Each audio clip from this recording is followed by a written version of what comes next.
bukan dibunuh, tapi dijual bagian demi bagian. Semua bisa jadi uang ucapnya. Saat uang jadi tujuan manusia jadi monster begitulah. Menurut pandangan si penculik, Preman tersebut berkata balon satu kanan, lagi pula. Kami juga butuh uang, tahu. Balon dos tengah, kalau mau menyalahkan seseorang. Salahkan saja ayahmu, yang meninggalkan hutang sebanyak itu saat dia sekarat di rumah sakit. Uka penjah. Panel kiri. Seseorang menyiapkan masker gas bius dengan ancaman halus. Ada kata-kata terakhir, panel Kane. Seorang pria berambut mohawk dan berantai besi tampak dengan senyumannya berkata bahwa ia tidak akan bangun lagi setelah dibius. Tampaknya karakter sedang ketakutan saat ingin disiksa dan berkata dia adalah seorang penipu setelah dibuka perban di mulutnya. Padahal aku sudah bebas dari KDRT. Masa aku mau disiksa lagi?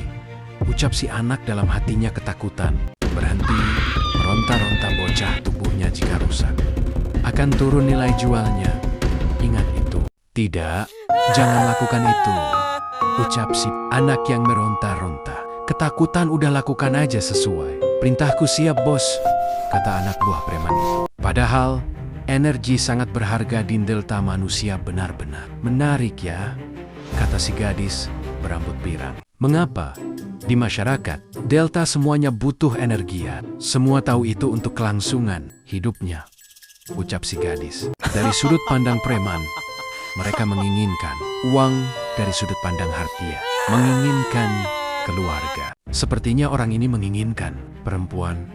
Ucap si gadis. Kata si pria di sampingnya, ceplah. Aku sudah ingin bersenang-senang dengan gadis ini. Masyarakat manusia itu rumit karena setiap orang membuang-buang waktu mengejar hal-hal yang berbeda, ucapnya si gadis dalam hatinya. Namun waktu yang terbuang itu melahirkan berbagai macam cara hidup, ucap si gadis itu yang tepat berada samping pria yang ingin menjilatinya. Si gadis itu tampak memikirkan hal lain. Padahal di sampingnya ada pria yang berusaha menjilati wajahnya yang manis. Pada gambar tersebut anaknya sudah diberi bius, tetap masih tidak pingsan sampai disuruh preman lainnya dibunuh untuk cepat mendapatkan uang.